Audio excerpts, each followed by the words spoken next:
Hello, everyone. We are going to be leaving on a cruise very soon.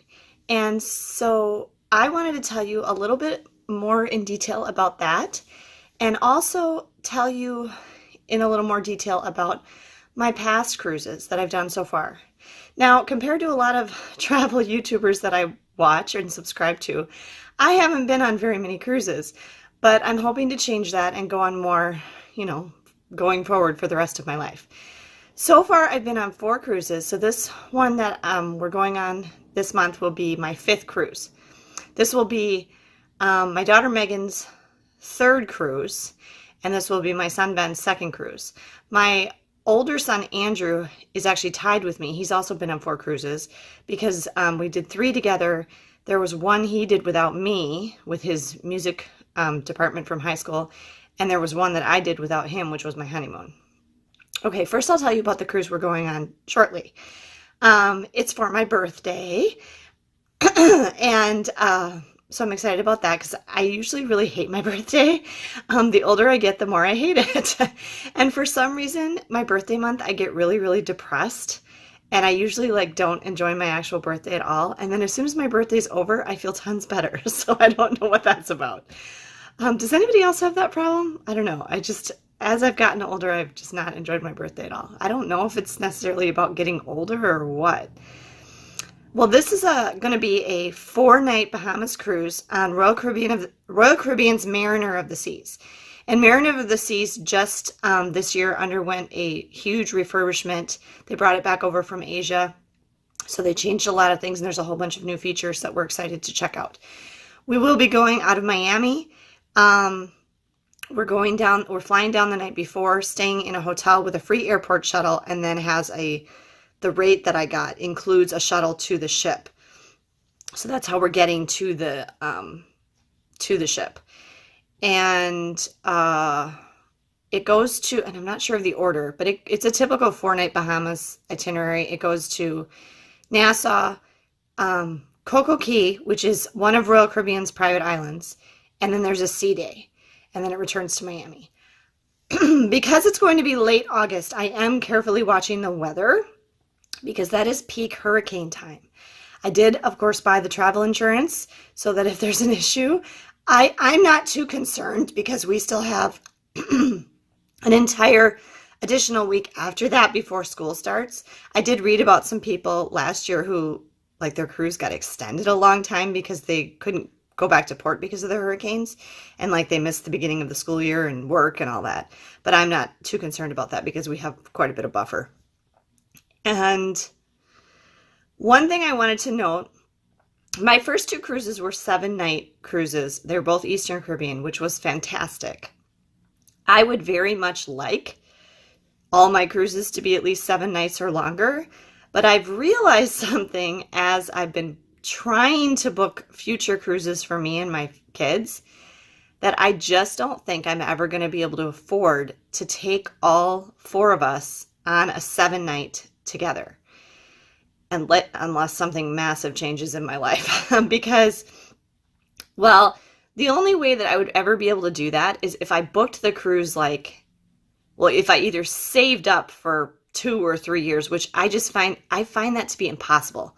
Saving money for me is just, like, in my savings account is difficult because something always comes up, usually with my house, and then it's gone and I'm back to square one. So that never seems to work. I find it easier to have something booked and to be making payments on it because I know the money is going there and I'm not going to take it back. I can do that with cruises. I can do that with Disney. I'm doing that right now with my daughter's trip to Europe. She only has $1,700 left on a $4,600 trip. So, and she's not going for another 10, 11 months. So it's much easier for me to just make payments on a trip and know that it's going to be paid for. So anyway, the only other way I was going to say that we could do it is if I booked a 7-night cruise 2 years ahead of time and did nothing else in between, which is a possibility, but there's no way, given the age that my kids are now, that I'm going to know when we would all be able to go together that far in advance. I don't know when Andrew's going to be available. I don't know when we're going to have school breaks, so there's just no way I could do it. And I don't like the idea of going that long between vacations. I've had a period of my life here, mainly the time that I was married, that we ended up going 3, 4, 5, 6 years between big vacations, and that made me very sad. And I don't want to do that anymore. I really want to go at least once, if not twice a year somewhere. So that's kind of my goal. So it's a little disappointing that we can't all go together on a 7-night cruise, but if you go down the night before or 1 or 2 nights before and do something like in your port city or after, it ends up being basically a week anyway. So I'm trying not to feel too sad about it. And then what else was I going to say about that? And the only other thing would be if sometime in the future I can do a 7-night or longer cruise with just one of the kids. But at this point, I don't know how I would do that because the other 1 or 2 are going to get left behind, and then I feel bad. And I have no one to stay with them. So, okay. Reviewing my past 4 cruises. The first cruise, and I'm going to tell you things like the ship, the itinerary, what kind of stateroom we had, anything with dining, how we got to the ship, and if I can remember what we did for shore excursions. Okay, those are the main things I want to tell you. Okay, for my first cruise was in late June into July of 2001. And it was just me and my son Andrew, who at the time was 4. And it was my summer break. I was a teacher. And we went on the Disney Magic, and it was a 7-night Eastern Caribbean. And I think the Disney Magic was relatively new. I think the Disney Magic had come out in like 1999. That might be right. And so it was only a couple years old, and it was a very nice ship. This still, to this day, was probably my favorite cruise. I was just so excited about finally getting to go on a cruise. I'd always wanted to do it. And it was a really perfect trip for a single parent to do. Because, okay, first of all, you can't fall off a cruise ship unless you're doing something absolutely against the rules and ridiculous. So I felt fairly safe and confident that Andrew was safely contained on the ship. It's not like he could go anywhere. And the kids clubs, obviously, on Disney Cruise Line are fantastic. He went in the kids clubs a lot. They had pagers at that time, and so they could page me if he wanted me to come and pick him up. He only paged me once, and I put him in the kids club quite a bit. And that was because he was tired and he wanted to go back to the room and take a nap. So that was the only time he paged me. Otherwise, I got to go to the spa and do a bunch of other stuff, without him. I went to like a behind the scenes thing in the theater and things like that he wouldn't have enjoyed being 4, but he was enjoying himself in the kids club. He had one counselor in there that he just loved. And so he was happy as a clam. We flew to Orlando and took the Disney transportation, the bus, which is an extra charge because it's a good distance from Orlando International Airport to Port Canaveral. But we took the bus, and I remember something funny about that. When we were on the bus going to the port, the Disney cast member was coming around and handing out like the paperwork that we would have to have ready for when we got to the port to check in. And he said, I think that's when it was. Yeah. He said, I'm just going to give one set of paperwork to each one adult per family. And I look young, okay?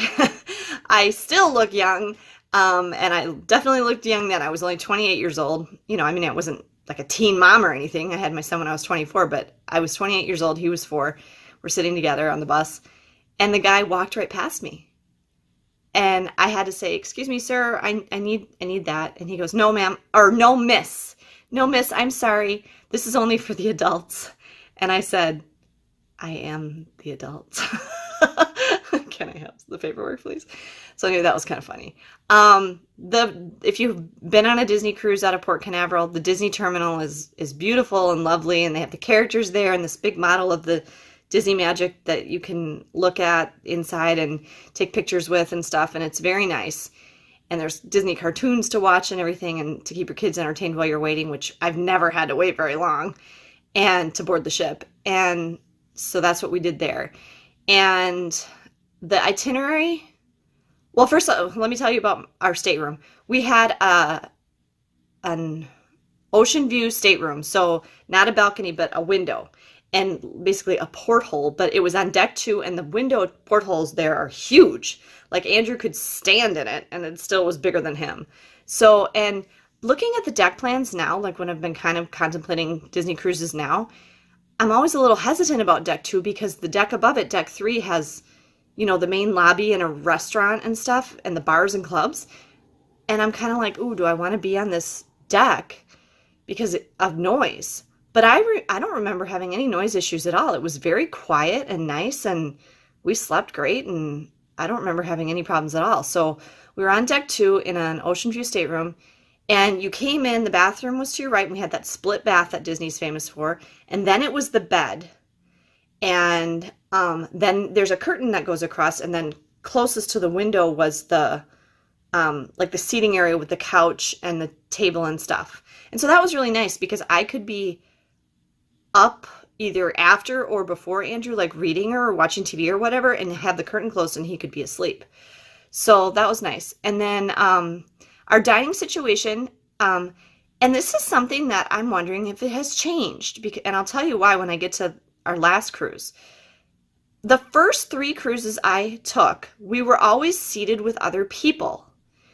And on this last one, we weren't. And I'm kind of curious if that's something new, if they've stopped seating groups together. So on this cruise, we were seated because it was me and my one child who was 4 years old. They seated us, not single parents, but 2 other couples who also had a single child around that age. So it was kind of nice. They obviously did that on purpose. They seated these, you know, little families together that had kids who had something in common. And so even though I didn't have a spouse with me, the parents and I all chatted and we all got along great. And at Disney, you rotate your restaurants and your wait staff comes around with you, which is great because they get to know you and they get to know your kids and they kind of know what they like to drink and they have it all ready for them. They're also very good about having the kids' food out really quickly so they're not waiting a long time and complaining that they're hungry. So that was really nice. And then the itinerary on that ship was Eastern Caribbean, so I think we had 3 full sea days. We went to, we would have had 4 stops. We went to Nassau, we went to Castaway Cay, we went to St. Thomas, and we went to St. Martin. Yes. In both St. Thomas and St. Martin, I did like a bus tour of the island, which was fine. I mean, they'd make stops at like photo spots and things, but it was kind of boring, I think, for Andrew. It was a little too much time riding in a vehicle. We also at St. Martin went to the butterfly farm, and I don't know if that was part of the same tour or something different, but he did really like that. The only thing was it was very, very hot. We were on the ship over the 4th of July, and so it was hot. But we did fine. I mean, and then Castaway Cay, I think we rode the bikes. And I don't remember what else we did. And Nassau, I think we did some kind of walking tour, like part driving, part walking, I think. I don't remember too well what our shore excursions were. So, but that was overall a really fantastic cruise, and it's a great idea for a single parent. I really highly recommend it. Okay, my second cruise was about a little over a year later, October 2002, on Royal Caribbean's Explorer of the Seas, which at that time was a very new ship also. I actually booked that cruise through all 3 of my Disney cruises. I booked directly through Disney Cruise Line myself. This one I booked through cruise.com because it was my honeymoon and I wasn't really sure what to pick. I was kind of overwhelmed by the choices. And so I called cruise.com and this was what they recommended for me. And I think Explorer of the Seas was only like less than a year old or a year old or something at that time. And it was obviously me and my husband since it was our honeymoon. We got married October 12th and the cruise was October 19th. I think it wouldn't have worked. You know, our wedding was on a Saturday and the cruise left on a Saturday. We couldn't obviously magically teleport there. Our wedding went into the evening. So we worked like that week and then we left that day. Ooh, I should back up. Both of these first two cruises, I flew down the same day as the cruise. Now, the first one, that Disney Magic cruise, I didn't know any better. And it was fine. I mean, we made it in plenty of time. It was Disney transportation getting us from the airport to the ship, so they obviously weren't going to leave without us. But the second time when we flew down, it was to Miami. I don't know if we were dumb or we couldn't fly down Friday night because we had to work maybe, and we couldn't get a flight late enough.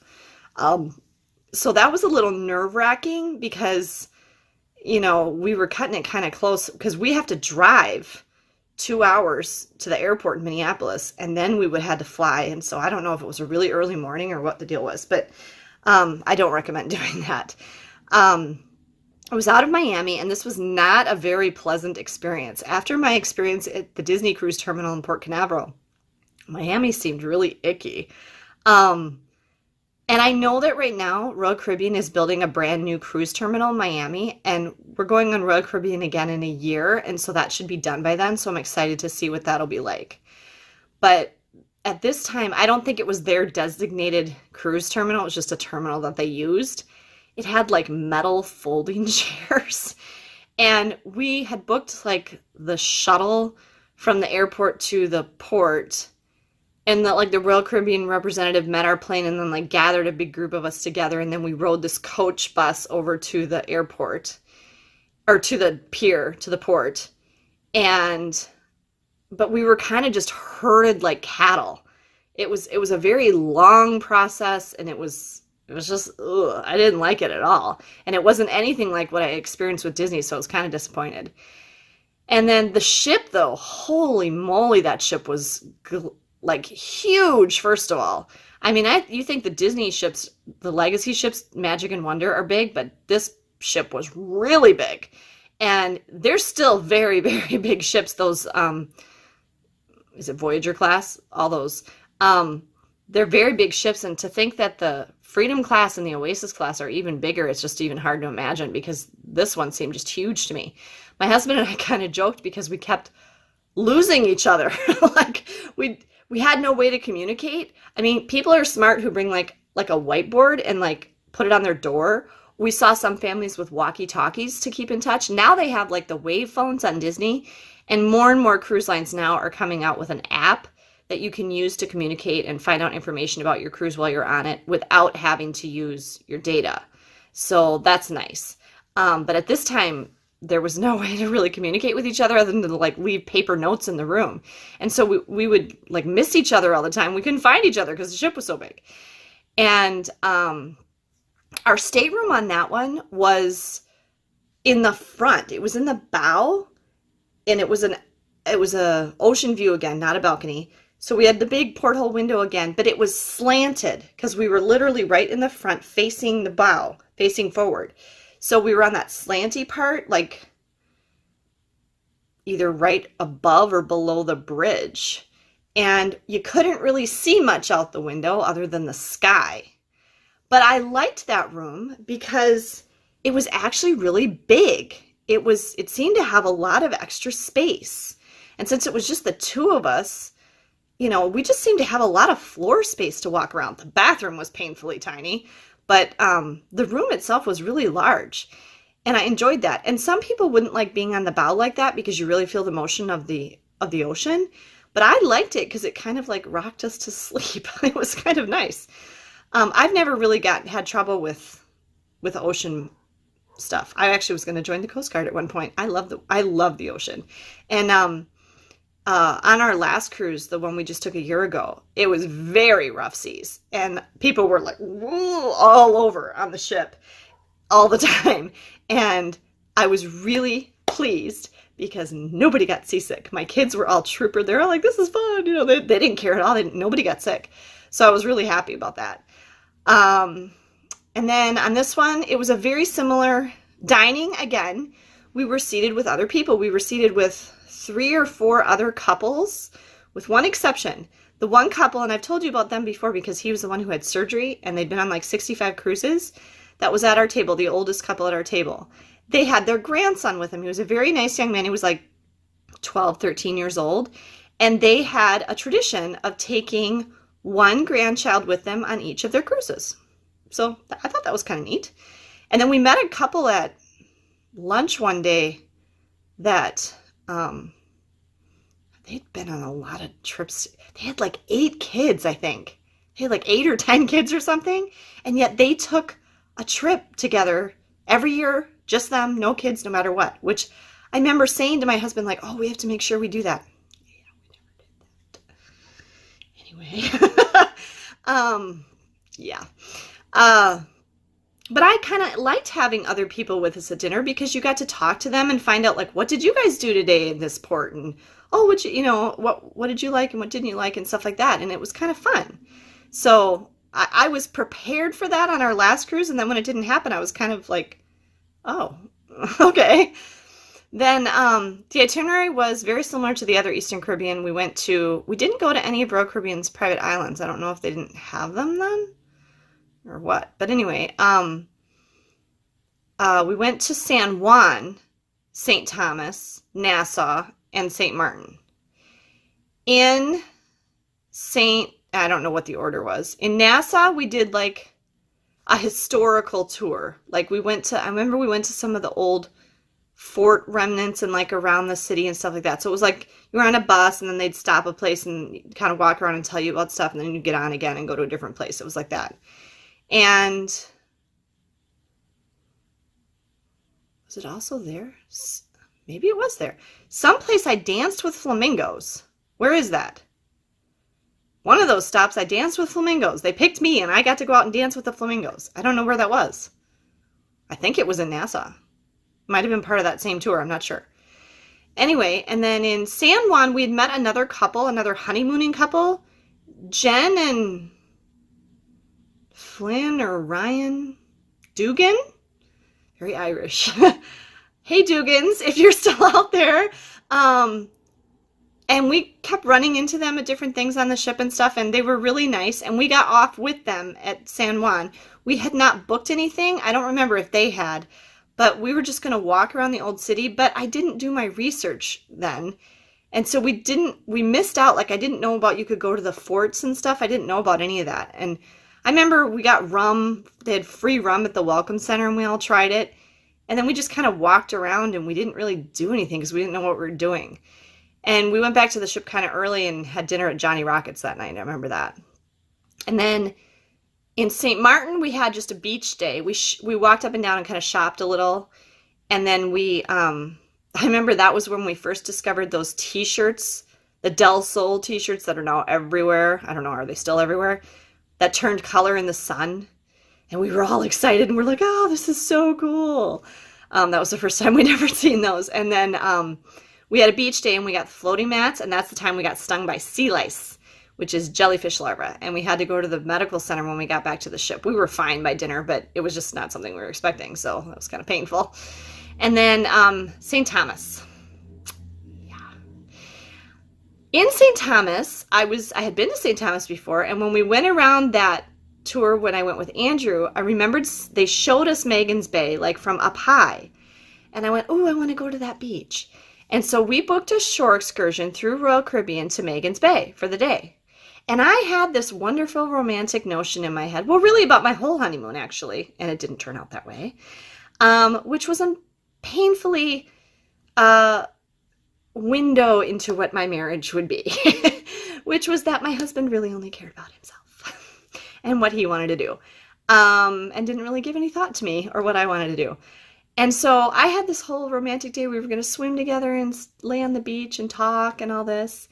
And I don't think we were there 15 minutes. And he took off and went God knows where and left me alone. Yeah.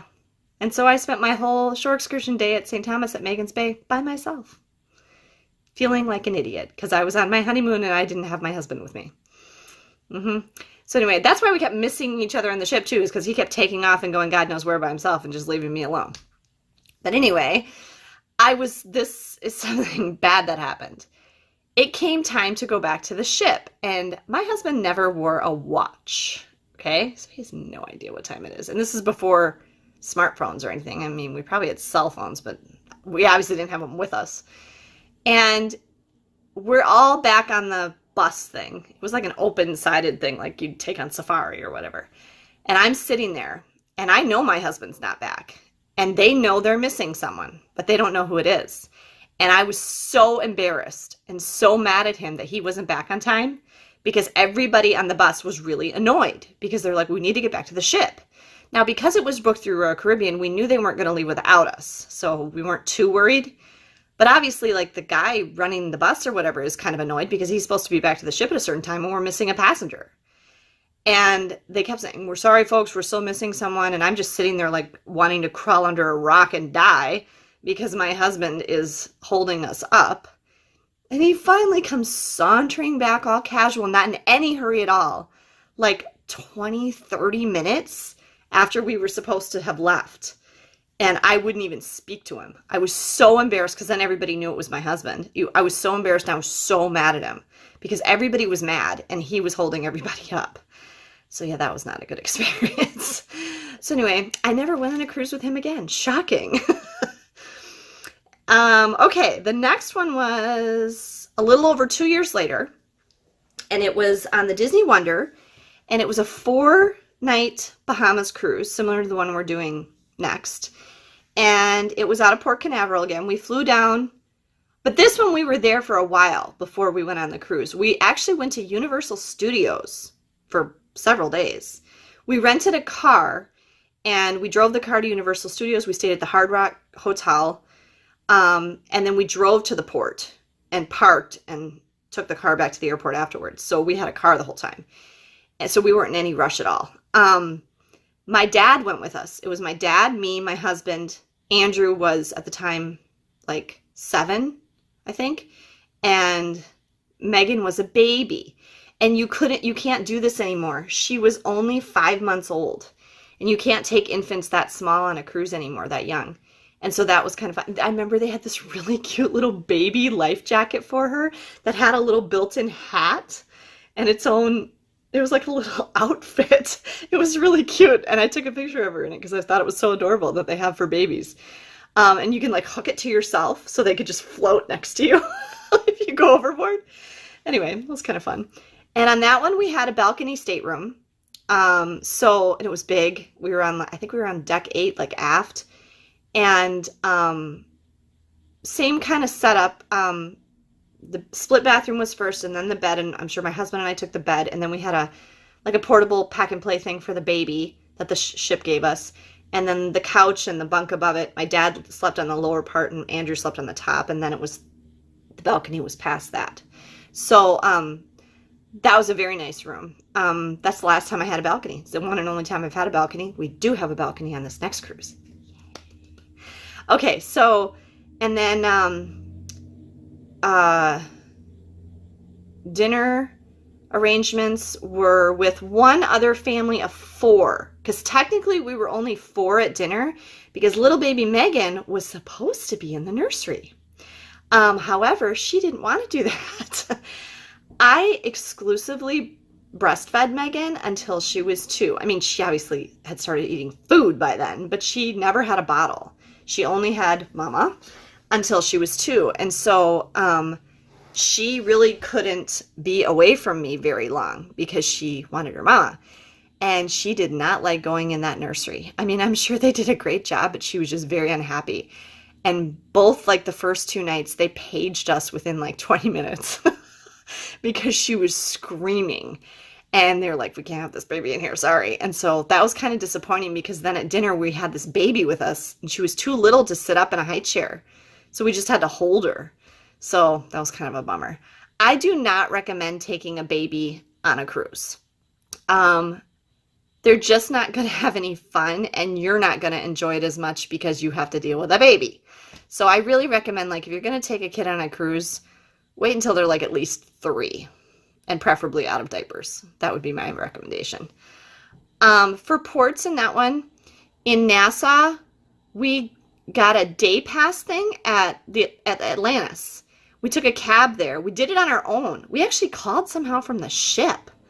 We called the Atlantis from the ship, and there's a way that you can get a hotel room for the day. Not overnight, just for the day. So we took a cab there, and we were able to check into this hotel room and change and like leave our stuff there and everything. It was really nice.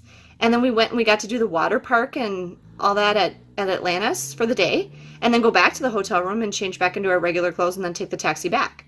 So that was kind of nice. The only unfortunate thing was Andrew was just a little too short to go on most of the big water slides, and he was so disappointed. He was always kind of short for his age until he hit like high school, and then he went, woo!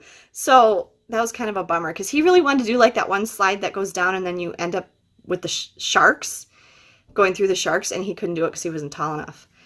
And we did go on this little golf course thing. It wasn't mini golf and it wasn't a full length golf course. It was kind of like a short course, and I got a hole in one. I remember that. Yeah, so that's what we did in Nassau. And Castaway Cay, I think we did the bikes again, and then we went in the water. We got like tubes. We sat on the beach and went in the water and stuff. I remember that doing that. And then we would have had a sea day. Okay, and then our last cruise was again on the Disney Wonder, and this is where we had the giant cruise gap. Because that one was November 2004, and we didn't go on a cruise again until March of 2017. So 12 and a half years between cruises. Yeah, I was not happy about that. And we didn't take hardly any vacations in that time at all. That was when I was married and things weren't great. And financially with 3 kids, it's tough and all that. And so I'm really trying to change that trend now that, you know, in this stage of life. That one was basically the same itinerary as the one before, but the Disney Wonder had just been refurbished right before that, and it was beautiful. But this was quirky. We had been trying to take a Disney cruise, me and the 3 kids, since my husband was out of the picture, for like 5 years. And I could never do it. We kept booking them and then having to cancel. And it was always because it was either 2 things. One, money, because my ex has a tendency to stop paying child support periodically for years at a time. And secondly, scheduling conflicts, mostly with things with Andrew with school or like his music trips and stuff like that. Like I remember when he went on that music trip to Dallas and then we ended up going to Disney World afterwards, we had a Disney cruise booked that time too, but because he was going to Dallas, it messed it up and I had to cancel it. And so we kept running into problems. And on this particular one, we were originally going to go on the Disney Dream, but then Megan wanted to do a show. And so I had to change it at the last minute. It was really close. I think I booked this one like 3 weeks before we went or something. And so we had very slim pickings on our room. And so we ended up with an interior stateroom. And when we got to the port, I was going to ask, can I upgrade to a different stateroom? I was just hoping that maybe somebody hadn't shown up. But when we got there, there was actually a sign on the desk when you checked in at Port Canaveral saying, sorry, the ship is full. There's no stateroom changes. So nobody would even ask. And then, but we flew down the night before. We stayed at a Hampton Inn that had a free shuttle from the airport. So they picked us up, took us to the Hampton Inn. We got there late. We stayed overnight in the hotel. We had breakfast. We took the shuttle back to the airport. And then we took the Disney bus from Orlando Airport to Port Canaveral. So we went down the night before and used Disney's transportation, technically. What I would really like to do at some point in the future is combine a Disney World stay and a Disney cruise. I just think that would be fantastic. And I haven't done that yet, but that's something I really want to do. So we ended up, though, I liked our room. Even the inside staterooms are really nice. And we had one of the ones that if you look at the deck plans, it's sideways. So the configuration of the room was a little different. It was the most basic category of stateroom that Disney has, and so we didn't have the split bath. We only had a single bath, regular bathroom, like any other cruise ship, and so it really wasn't a problem. But when you came in, you were kind of in the living area, like the couch was over here and the TV was over here, and then over to the right was the big closet and the bathroom, and then over to the left behind the curtain was the bed and the dressers and stuff. And I kind of liked it. It was, so Megan and I took the bed and the boys took the 2 bunks. And we had the curtain in between, so there was kind of a boys' room and a girls' room. So it was kind of nice. Because I remember one night, Megan and I had gone to bed and the boys went up on deck and watched a movie on the big screen by the pool until like midnight or something. And so when they came back to the room, we were sound asleep and they didn't bother us at all. But our stateroom attendant, I remember, made a really good point. He said an inside stateroom is a great idea if it's a cruise that's too expensive that you really want to take. You know, it allows you to go on a more expensive cruise than you might normally be able to. So, I mean, because really the only thing you're doing in there is sleeping. I just never spent very much time in my stateroom. So he had a very good point, I thought. And then this was where we were a little surprised. Our first night of dining was in Tiana's place, which was new. They had just redone it, and it was a new restaurant. And we got in there, and we were the only ones at our table. We were at a table for 4. And we had actually changed our dining when we boarded. Because I booked so late, we got stuck with the late seating dining, and we really can't eat that late. We just don't do well with our tummies if we eat that late. And so one of the things I did first when we got on board was I went to the dining manager, and I was able to switch our dining to the main seating dining, and I was able to get a reservation for Andrew and I for Palo for brunch. Those were the 2 things I did right away. And so I was very happy we got our dining switched, because otherwise I thought we weren't going to end up eating in the main dining rooms, which on Disney is like a whole part of the experience. So I was worried about that. And we got in there, and I didn't know if it was just because of that last minute switch, but that doesn't seem to make any sense, because why would they be holding a table for 4? But when I looked around the dining room, it seemed like that was true for everyone, that all families were just together and there weren't any groups together. So maybe that's a change. Does anybody know? In the main dining room. And so, and interestingly, one of the principals from my daughter's school, and the school that I work at most of the time, was on this cruise with us and with his family. And it was him, his wife, who's a travel agent, his wife's parents, and their 2 boys. And they were in our same seating, and they were just a few tables over from us, and it was just their family at the table too. So I should have probably asked him about that if his wife knows, but I don't know. And then our itinerary again it was a 4-night Bahamas. So we had a sea day, we had Nassau, which we did not get off the ship. We stayed on the ship and we enjoyed the ship.